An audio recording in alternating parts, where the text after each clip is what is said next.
Well,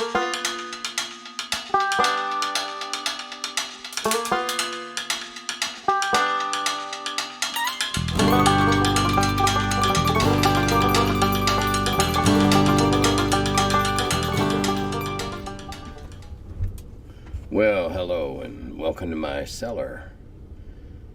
Been a while. New backdrop. Now it looks more like a cellar. The other one is gracing the wall of my great-granddaughter's bedroom. Well, where do we go? It's been a while. Didn't do the live stream, though I will be doing one after Jim and I get back from TotalCon in February. Too many problems, too numerous to enumerate at this point. Yeah, that's right, I gotta look in the camera. So we'll get started here on these are some pretty old questions. And I'm gonna start off with a question that I was asked by someone else today. And I told him I'd give him a response here tonight. And that was a copy of a rule set called Classic Warfare that I edited, and it was one of the very, very first projects. Well, it was the first thing after Blackmore that I did for TSR. It was a set of ancient rules, ancient and slightly into medieval rules that Gary wrote. Now, to understand, you have to kind of understand the background and what was going on. When this came I wrote it in January of '76, the introduction to it, or the foreword, or whatever we called it then, and which happened to be my birthday, and the real gaming. And you got to understand that, D&D was still new enough. It hadn't taken off yet. It was doing well for a new game, but it wasn't the rocket that it became shortly afterwards. There was still a lot of, we wanted to be an all-inclusive games company. Miniatures gaming used to be 40% pedantic, annoying people, and 60% who were having fun and didn't get into counting bolts and arguing over whether one chariot should go faster than another. Some of the rules, such as the War Games Research Games rules, were incredibly complex. They had, I believe, 6 or 7 different weights of infantry. That's how nitpicky they were. Well, Gary was a big history buff, and he wanted to do something more simple. There are a lot of different ancient rules coming out around this time. One of them, I think, was called Melee, and it had a novel aspect to its system in that you hardly ever got into melee combat. Usually the shock of impact was enough to set back or disorder the other side. Oftentimes, not always, but oftentimes. And so that game was heavily influenced and built around the impact of 2 bodies of armored or armed soldiers impacting, and the advantage being in who charges whom. And there's also if you look back in history, there are some empires and some kingdoms that did very, very well against almost everybody, but not everybody. So Gary had the concept of, what were they called? Feared enemies, or something of that nature, where they would not fight as well against them because history showed that they just didn't do well with them. And then I believe there may have been a couple of nationalities that were rollovers. I don't exactly remember. That was a long, long time ago. A whole lot of birthdays ago. Good grief. Anyway, that's why we put them out. As we put them out, it was another approach to ancients gaming on a sand table, the actual rules, the movements, and that were pretty straightforward. The novel concept was the feared foes, and that whole concept was novel, and it was just a way for Gary to reflect history.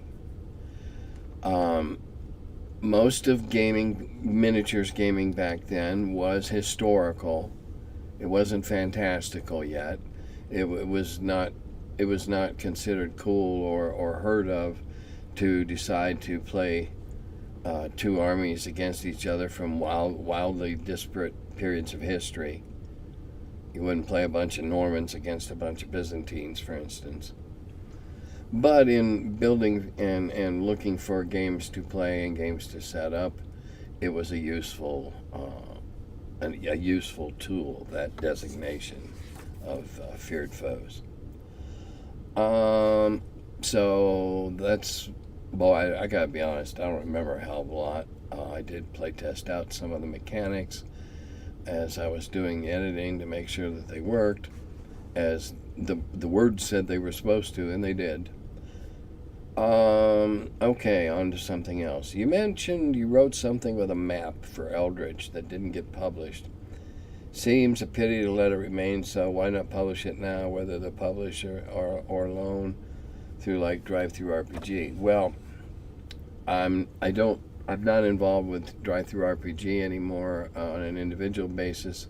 I'm still trying to disentangle and straighten out my involvement with DriveThru through Eldritch. I'm still trying to get some publishers' copies or authors' copies, and I'm trying to get that cleared up.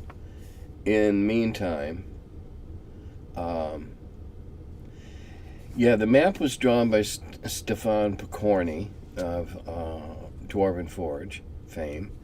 It was rendered on very expensive, hugely expensive handmade paper. It's gorgeous. And it was it is the island of Aradondo in its entirety, because I had written up a sequel to Snake Riders that never got published. It was going to be probably the cover of the second one. It may still get done. I have plans to take Snake Riders and redo it and make it into a much larger project. And I'm sure Stefano would love that to happen so he could get rid of the stock of all the stuff that he had printed up. So, that's definitely a possibility or a project. Okay. Tim, has the proper name, if any, for the adult male and female or for the juvenile after hatching, Boule, been revealed? What about the collective noun, say a family group of Boule? What is the plural form? Boule. I don't do boules. It's just one of those, like goose. Well, no, wrong. That one's wrong. Goose is geese. I'll think of one in a minute. But anyway, it's Boule. The males are males.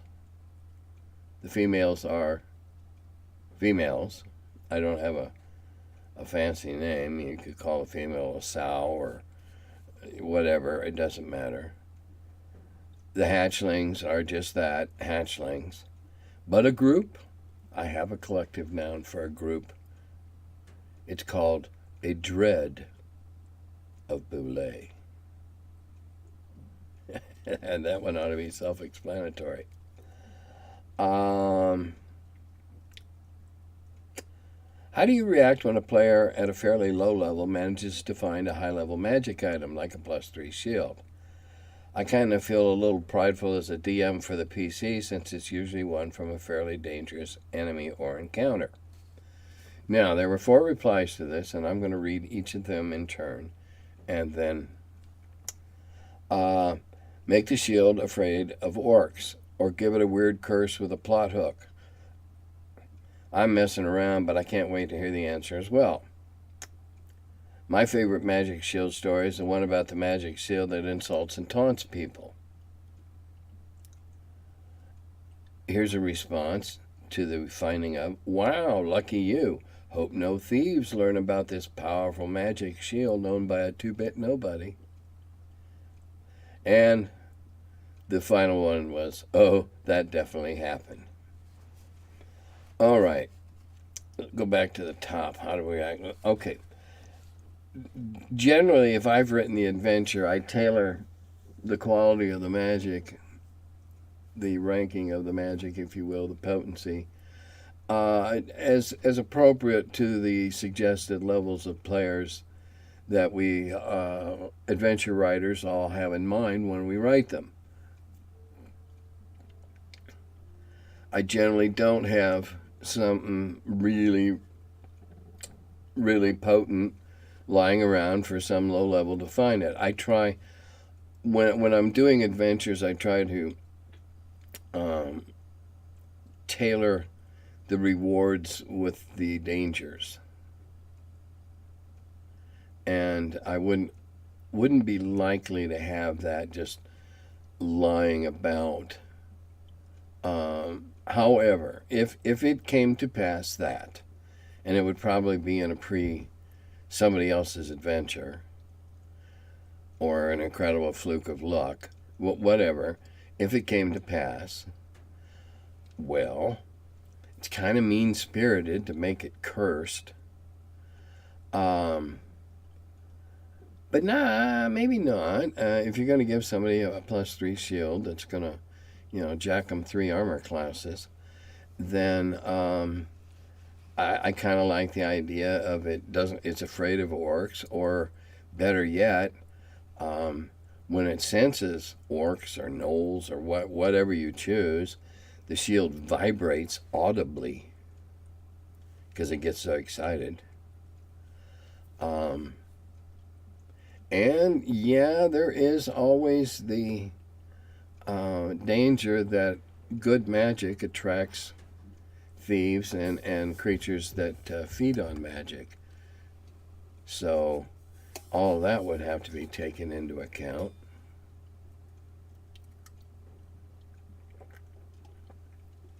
If it's there for whatever reason and it's overmatched to the level of the players, okay, stuff happens.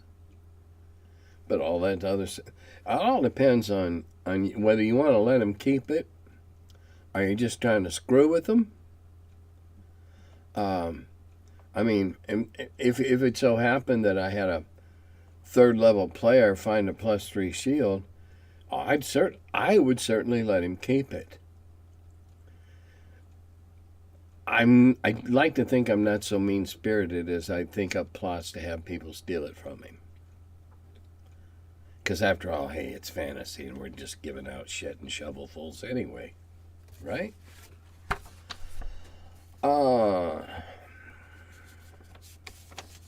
Onward.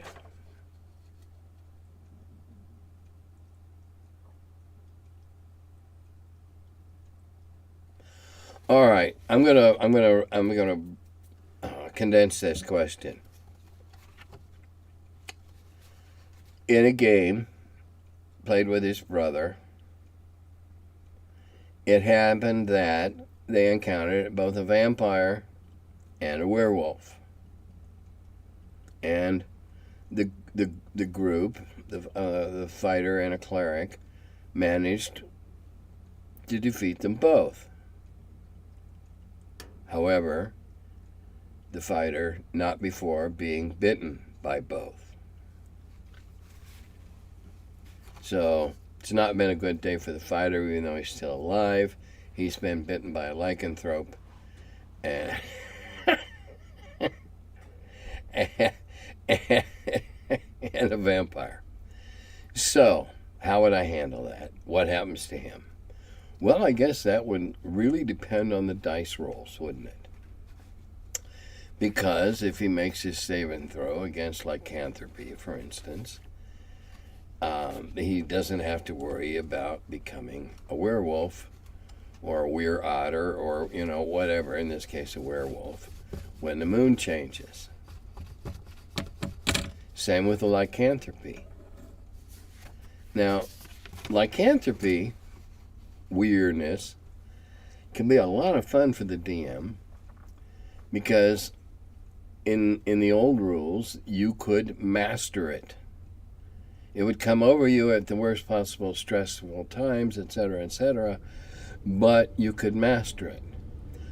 I had a player in my Carbondale group who was bitten by a werewolf almost immediately into the campaign, but he mastered it. He made the die rolls, and he eventually could go bear at will. And occasionally he forgot, and I only allowed him to wear leather armor,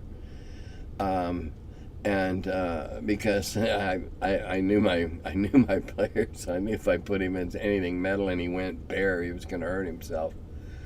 But if he failed both saving throws, lost levels to the vampire, and became a werewolf, if that were my character, I'd write him off and roll a new one. I wouldn't recommend that to the player, but if not just unsolicited, but if I was asked, I would point out the fact that this is going to be an extremely difficult PC to play, and you're going to spend more time fighting off your internal demons than you are fighting monsters and getting treasure, more likely than not. That's how I would happen that very, very bad day for that fighter. Jeez, that really sucks.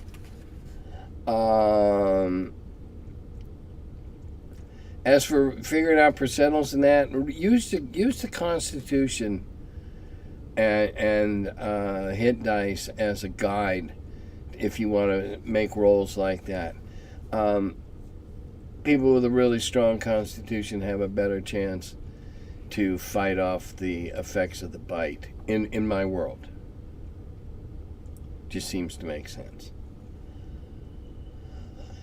Okay, next question. Did you have the opportunity to work with Eric Holmes back in your TSR days? If so, what are your thoughts on his version of the game? Thank you.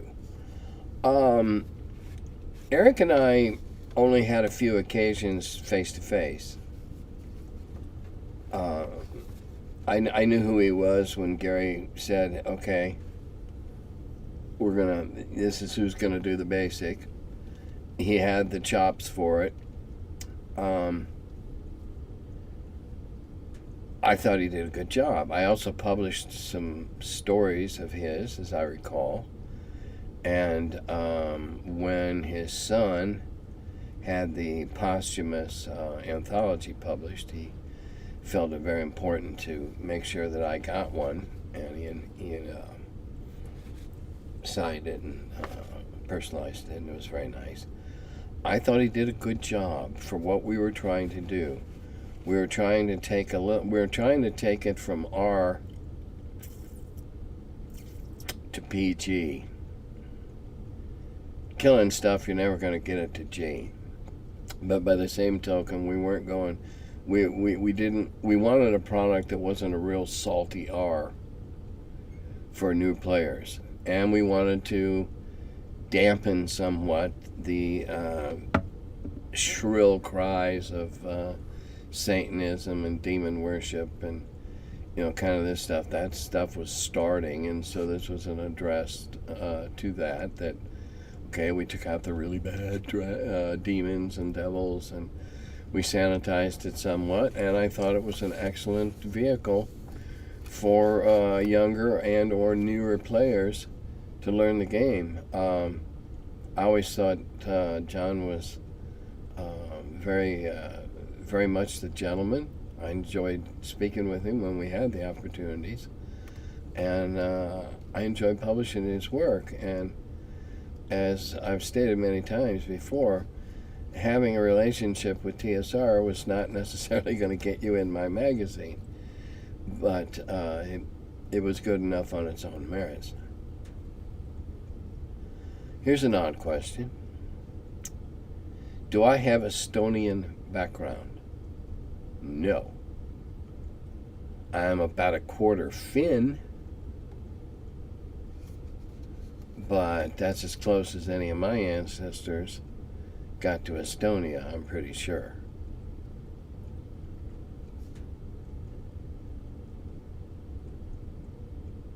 Okay. All right, I got some serious stuff to talk about tonight. Let's see when. I guess it's coming up soon. So now I'm going to do a quick little news segment called Supporting My Friends. Friends of mine that put out products that I think are worth your interest, I will tell you about. The first one would be for all fans of the Knights of the Dinner Table, because Jolly has put out a new anthology called The Midnight Special. These were all the stories in here are stories that were only published in trade magazines or convention handouts or something like that.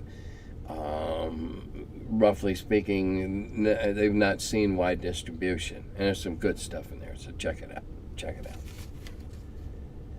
And then from my friend Jim Moore, Jim Moore's my friend too, but Jim Wampler did this. It's the Scientific Barbarian D2 Death Die, which is simply a coin with a skeletal hand going, "You live," or a skull going, "You die." When being completely arbitrary just doesn't feel right, you can flip a coin. Now, it's my understanding that in a lot of role-playing games now, there's burning luck and stuff like that. And so this might give you a chance to not die after all. Of course, as it says, if you do live, you will owe the demi-lich, awful bad guy that invented them, something or other. Anyway, those are from Mud Puppy Comics / Games.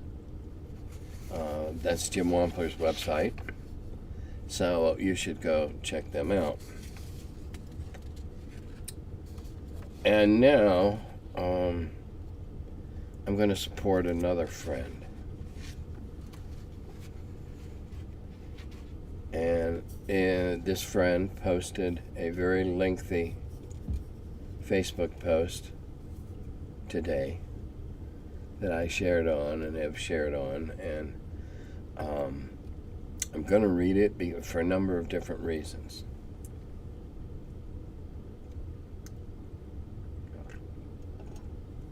It's a lot of reading, so I got to get the throat greased. This is something that Darlene, known as Darlene Artist,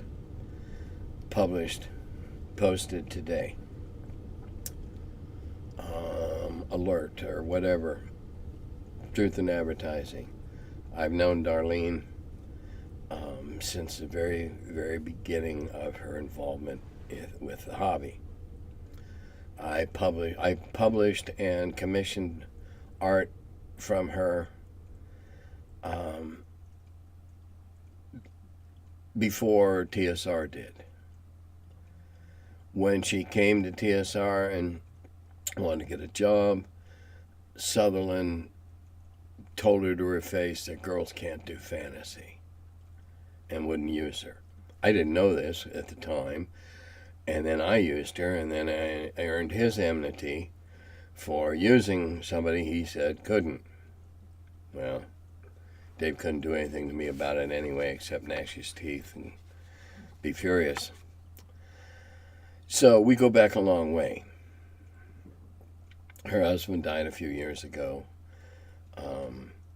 Her company was bought by another company and her position eliminated, so she's been kind of forcibly retired and scrapping for commissions ever since, to the point I understand that she needs some work done on her house to get the county or city or whoever off her back. And this is what she did. All right, I'm reading her post, and then I'll comment on it. It's rather extensive. In December, I finally reviewed the contract that Justin Lanasa, hereinafter referred to as JL, wanted me to sign. That's when I took a stand and gave this answer. I prefer not to be directly involved in any way with your lawsuit against Wizards of the Coast. Therefore, I do not give permission to use the Wizard Head logo. For the longest time, I tried to remain neutral, aloof, and unaffected. I wanted to avoid being associated with the bombastic claims of the new TSR. JL first responded with a denial. We're not planning on having you in the lawsuit. This is why we ask for your permission. Then a guilt trip. We really try to bring back something good with TSR. Then played the underdog card. It seems like WotC and their supporters have a lot of fear and sway amongst the industry. It's upsetting if JL thought I would be stupid enough to sign a contract without reading or comprehending it. In my response, I referred him to item number 3, which obligates me to defend his position in the WotC lawsuit. The pressure they are putting on me to reconsider has increased. Ernie Gygax thinks granting my permission for them to use the logo, which, by the way, they are already using anyway, is key for their successful arbitrations. He intimated that if I don't give in, sign away my rights, and take the money, I'd be hurting some people I really care about. He also suggested I can up the ante for double the amount initially offered. As an aside, that makes it a pretty substantial amount of money. Back to the post. JL has since amicably proposed to work out a contract that excludes me from the lawsuit. He's been very nice and cordial to me throughout. Nevertheless, the contract will most likely retain the first sentence where I declare that I have not previously transferred my rights to any entity or party. What? As I understand it, logos don't work that way. The most important thing to me has not been addressed. As a visual thinker and logo designer, I'm very particular about the nuances of what I create. Yes, I designed the original Wizard Head logo back in the 80s. That is not in dispute. However, the logo produced as Exhibit A in JL's contract is not my logo. It's a bastardization, a grayed-out, fuzzy, lesser version of what I designed. I detest the spindly letters used for the game Wizards. Ugh. Therefore, I cannot honestly take money for it because I do not and will not claim it as mine. I'm extremely picky about choosing my clients. Before I would consider designing a new logo for the new TSR, they would have to demonstrate ethical behavior as a business entity. Ever since they appeared on the scene, the new TSR has been plucking the heartstrings of those who fondly remember the good old days when the hobby was in its infancy.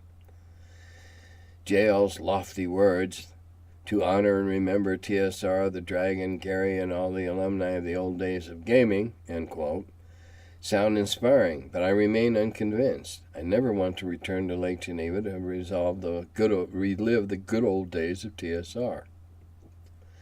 If I are to endorse the new TSR, they have to correct the mistakes of the old TSR.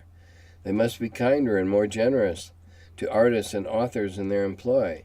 They would show proper respect, listen to, and honor women, both within the gaming field and as consumers. They would be more inclusive and sensitive enough to address the needs of individuals beyond the white male demographic. They would be fair to their customers and transparent in their actions. Besides, the idea of me endorsing TSR, new or old, is laughable. Not always, but in general, I did not have a positive experience freelancing for TSR. Looking from the outside in, I witnessed how the growth spurts of TSR turned it from being an all-for-one, one-for-all company into an uncaring corporate entity with a me versus us, us versus them mindset. With few exceptions, success brought out the worst in those TSR people given positions of authority. I witnessed how the creatives got the brunt of TSR's unfair predatory policies.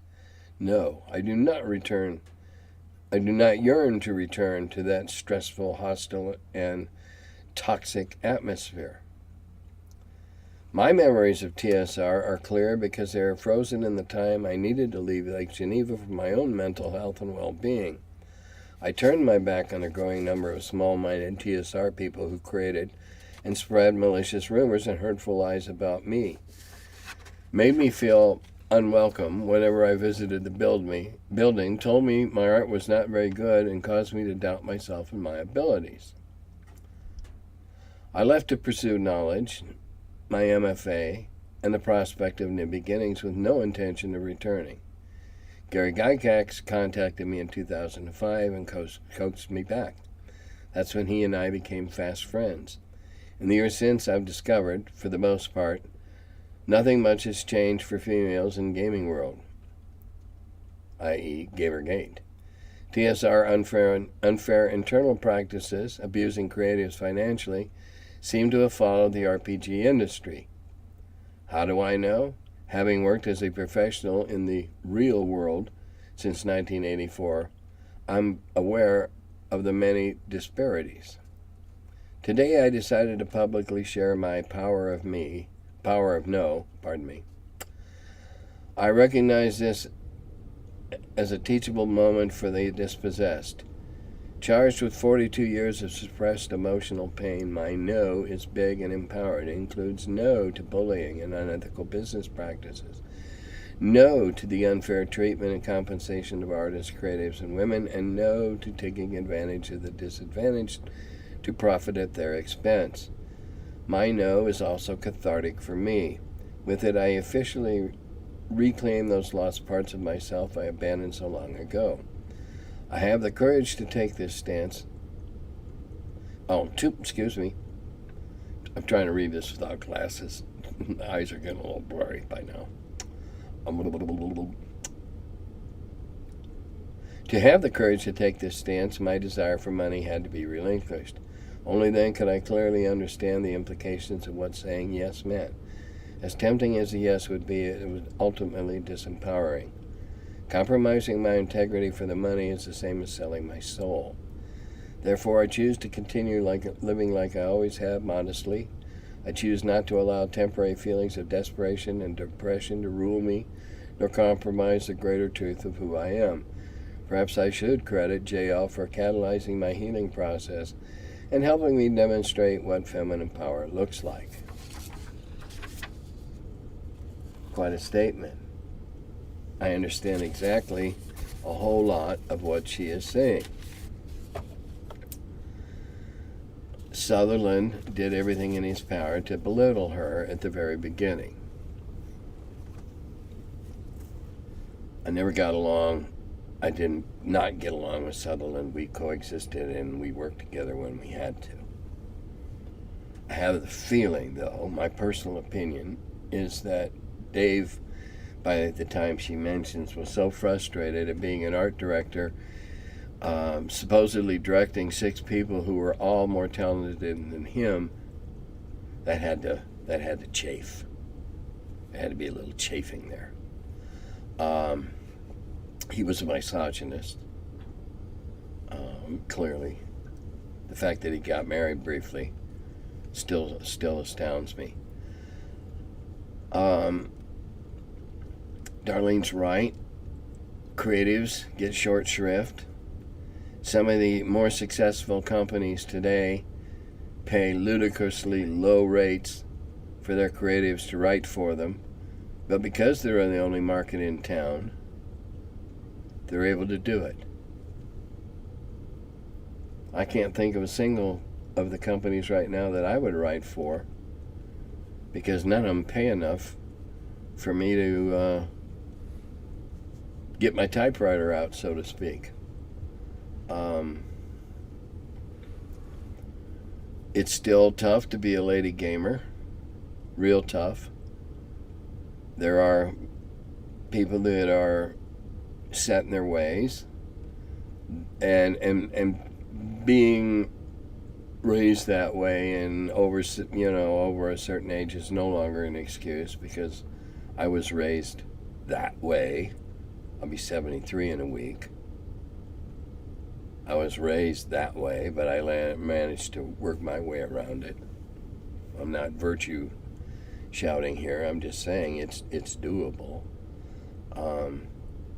I admire Darlene for taking that stand and turning down what I know to be substantial money when she's in bad need of money herself to make repairs to her house.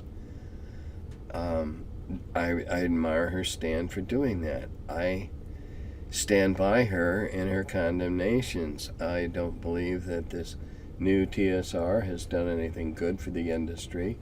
They've created a couple of dumpster fires. They are trying to horn in on Gary Con and siphon off from Gary Con, which is just not done. I don't know of any other city, and including all the much bigger ones, that runs 2 cons on the same weekend. You just don't. You support each other. You run them on different weekends and you support each other, not try to siphon them off. I've been staying out of this whole new TSR thing. Their wooing of me was not sufficient to make me change my mind. I won't have anything to do with that whole operation. I'm sorry that Ernie seems to be enmeshed in it and unwilling or unable to get out of it. I, on the whole, like Ernie, but I think he's done a lot of really foolish things in the past year. I have my own opinions on what his motives might be or his motivations might be, but that's my own opinion. It's a shame because he's putting the Gygax's name in connection with I really don't understand. I really don't know exactly what to call this whole quixotic tilting at windmills, WotC being the windmill, and this new TSR trying to sue them. I'm not a lawyer, but I don't see how it's possible they can win. It seems to me like a vainglorious publicity stunt. At one point, I had considered donating some items to the museum. That changed over a year ago. The fact that they're a for-profit organization doesn't sit well with me. But hey, that's just my personal opinion, and that's why I don't like it. I'm not telling you can't like it or want to do it or even go by and see it. I don't know what all they could have there that would make it worth the admission. Now they're debating on how many games they could actually run in the Dungeon Hobby Shop, and apparently the basement's been redone. My God, it'd have to be, or you'd have to be the one that draws the short straw to have to play down there. At one time, they were talking about running the Legion Hall, but that fell through because it's already been booked for that weekend. It's a shame that we got to have this going on. It's a shame that they want to drag down what we did by trying to ride along on our coattails. As I told one of their principals on a live stream for somebody else, you aren't TSR, you never will be, you can't, because most of us are dead. TSR was like Camelot, a magic thing that happened, and the magic is gone. All right, that's all I got for tonight. I'm back to doing weeklies. So send in your comments, please. Like I said, Jim and I will be doing a live stream in, let's see what my February calendar says. I think we're in Boston on the weekend. Is it the 19th? So we'll probably be doing it on the weekend of the 25th, unless we're in Boston, in which case it'll then be on the weekend. It'll be on the night of the 4th. I ought to have that written down here somewhere, and I do, but I can't see where I put it. Anyway, Happy New Year. Let's hope to God that 2022 is better than 2021. Of course, we said that in 2021, that we hoped to God it would be better than 2020. I will not go to a con that doesn't enforce, at the very minimum, masks. I highly recommend that you not either. I make a prediction that after the next con that's, masked up, there's a sharp decrease in con crud afterwards for the attendees. I believe that was the case with Gamehole Con. By just having this on and not sharing our various and assorted viruses and colds and whatever that then stews into that big brew called con crud, we might actually reduce that. Not too long ago, I was asked, say 2 weeks ago, before the Omicron speeded up again, I went into a store that went somewhere that didn't require masking. And someone said, well, you don't need that. I said, well, I got a cold. Would you like some? And went to take it off. And no. So, and it's really, really cold here right now, and a mask keeps your face warm if you got to go out in it. Now, I'm not saying do it to go out and shovel snow, but when I went, I had to make a run out today to get 2 vital items. Sure kept my face warm. So, take care of yourself. Let's fervently hope that 2022 is better than 21 was. Those of you going to total confusion out in mass, see you in February. Dodada Govi.